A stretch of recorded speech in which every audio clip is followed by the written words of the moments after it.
call the typical cruiser. I'm in my early 30s, love adventure, and gravitate towards trendy local restaurants and sites and far away from anything touristy.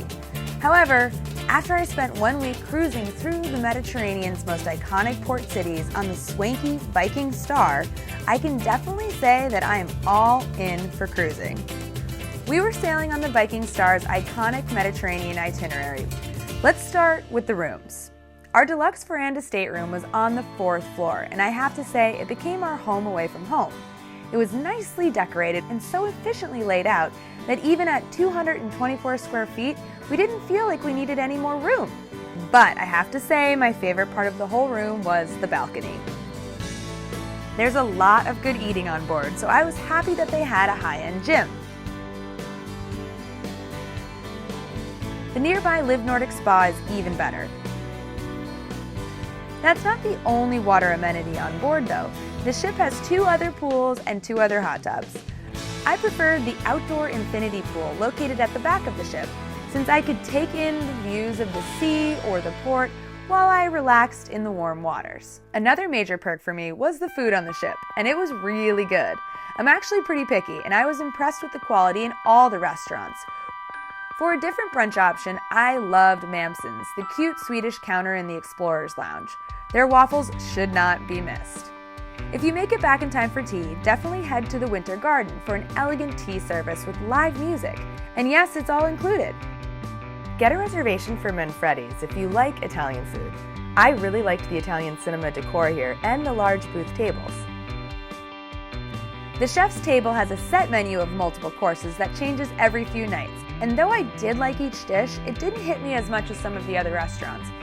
Maybe because I just prefer having more options. My favorite spot was the Explorers Club in the front of the boat.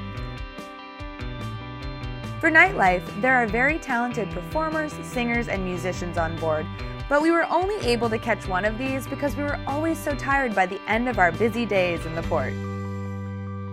My husband and I began our own adventure a few days early in Barcelona. After we embarked in Barcelona, we stopped in Marseille. In this French city, we opted to do a bike tour with an outside company. We biked to some of the city's hotspots, their scenic views, the lovely marina, and then out along the beautiful coastline to Calanque National Park. St Tropez, though, might have been my favorite. We anchored offshore and took boats into this charming seaside village.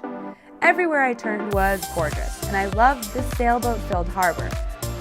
Monte Carlo was another amazing stop, especially since our boat was right in the center of town. We stumbled on a very fun Christmas market too, and took advantage of the pleasant ride and sky-high views up on the Ferris wheel. But on to the next port, now Italy. Dave and I spent one day driving around Tuscany in our own rental car.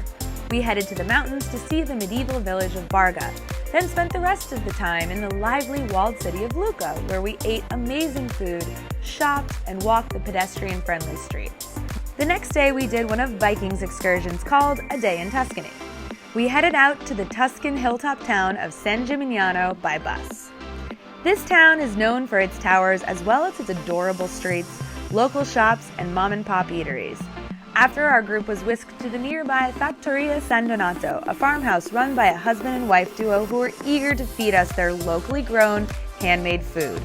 We indulged in cheeses, meats, Tuscan dishes, farm-grown vegetables, and even their own wine, all by the fireplace.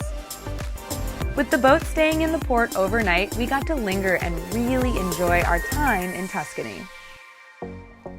We were sad to disembark the Viking Star after such a magical journey across the sea, and Viking allowed us to do and see more than I ever thought possible in such an easy way.